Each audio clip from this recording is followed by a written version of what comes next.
और ब्रेक बाद आपका फिर से स्वागत है। केंद्रीय गृह मंत्री अमित शाह ने एक बार फिर से यह साफ किया है कि नक्सलवाद का देश से खात्मा होकर रहेगा।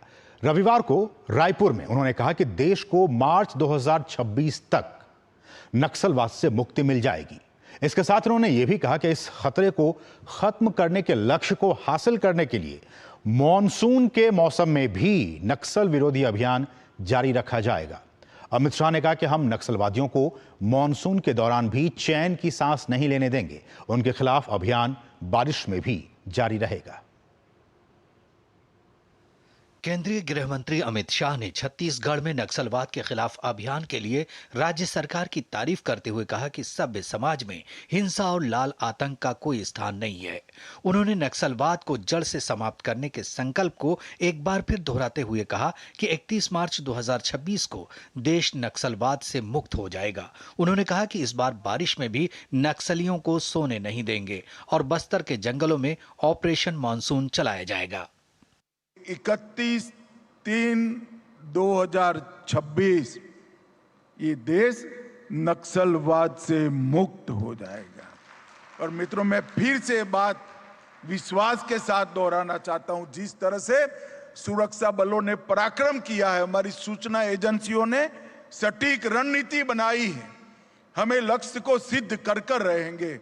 इस बार बारिश में भी हम उनको सोने नहीं देंगे।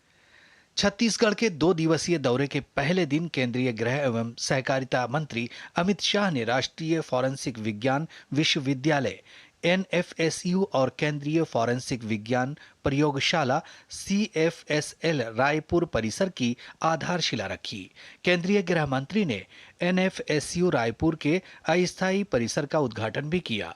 NFSU का कैंपस 145 करोड़ रुपए के खर्च से बनेगा और CFSL 123 करोड़ रुपए के खर्च से बनेगा।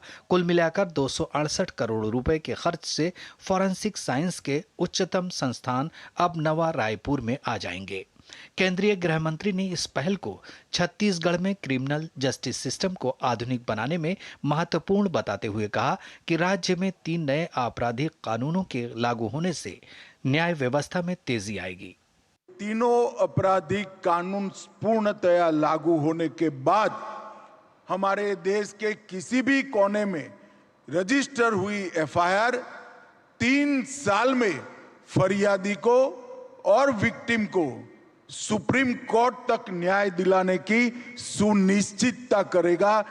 गृह मंत्री अमित शाह नक्सलवाद पर छत्तीसगढ़, आंध्र प्रदेश, तेलंगाना, मध्य प्रदेश, महाराष्ट्र, झारखंड और उड़ीसा के DGP, ADGP और वरिष्ठ अधिकारियों के साथ समीक्षा बैठक करने के अलावा नक्सलियों के खिलाफ लड़ने वाले सुरक्षा बलों के जवानों से भी भेंट करेंगे। सोमेश पटेल की रिपोर्ट, DD न्यूज।